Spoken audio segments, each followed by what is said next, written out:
बात कर लेते हैं उपचुनाव की। लोकसभा चुनाव के बाद पहली चुनावी परीक्षा के नतीजे आ रहे हैं। 7 राज्यों की 13 विधानसभा सीटों पर उपचुनाव हुए, उसके नतीजे आज आ रहे हैं। इंडिया गठबंधन को बढ़त मिली है। इंडिया गठबंधन 6 सीट पर, एनडीए 2 सीट पर और अन्य 5 सीट पर आगे चल रहे हैं। तो लोकसभा चुनाव के बाद जो पहली परीक्षा हो रही है, इसमें भी इंडिया गठबंधन के हौसले बुलंद होंगे। कुछ इस तरीके के परिणाम दिख रहे हैं। वहीं एनडीए की बात करें तो 13 में से महज 2 सीट पर और अन्य 5 सीट पर आगे चल रहे हैं। तो आज की बड़ी सियासी खबर यही है कि जो लोकसभा के बाद पहली उपचुनाव की लड़ाई है, उसकी काउंटिंग चल रही है और 7 राज्यों की 13 विधानसभा सीटों पर उपचुनाव हुए, जिसमें से लगातार जो इंडिया गठबंधन है वो बढ़त बनाए हुए है। हमारे साथ कुछ खास सहयोगी जुड़ गए हैं। शशांक कुमार हमारे साथ जुड़ गए हैं, जिनसे पर बिहार पर बात करेंगे। सचिन हमारे साथ जुड़ गए हिमाचल और पंजाब पर, उनसे बात करेंगे। वीरेश पांडे हमारे साथ बने हुए हैं उत्तराखंड परिणाम पर, उनसे हम चर्चा करेंगे। आप तीनों हमारे साथ बने रहिए।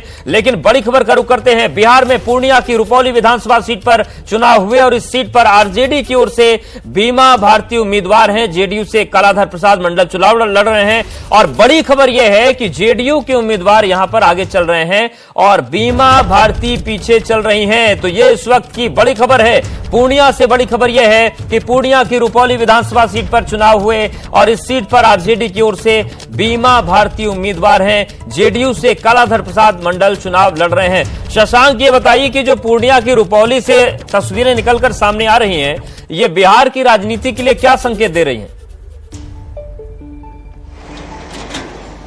देखिए, बड़ा उलटफेर होता दिख रहा है। भले दूसरे राज्यों में इंडिया गठबंधन को बढ़त है, लेकिन आज सुबह से ही जो है जेडीयू प्रत्याशी कलाधर मंडल बढ़त बनाए हुए हैं। दूसरे नंबर पर शंकर सिंह निर्दलीय प्रत्याशी हैं। करीब 5038 वोट से बढ़त बनाए हुए हैं कलाधर मंडल और बीमा भारती सुबह से ही तीसरे नंबर पे हैं। आपको बता दें, अगले साल विधानसभा चुनाव है, इसको सेमीफाइनल के तौर पर जो है देखा जा रहा है। पप्पू यादव निर्दलीय सांसद है, उन्होंने समर्थन का ऐलान किया था बीमा भारती को कि हम आपका सपोर्ट करेंगे। उसके बावजूद बीमा भारती जो है पिछड़ती दिख रही हैं। कुल 12 राउंड में वोटों की गिनती पूरी हो जाएगी। और अब देखिए, नीतीश और बीजेपी जब साथ रहते हैं तो क्या स्थिति रहती है, ये देखने को मिल रहा है।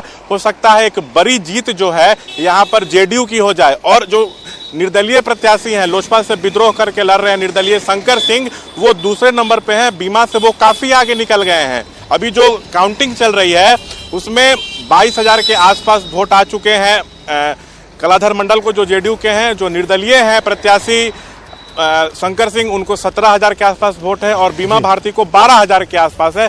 तो एक बढ़त बनाए जा रहे हैं और बना के रखे हुए हैं कलाधर मंडल। जी बिल्कुल। तो अगर हम पूर्णिया की बात करते हैं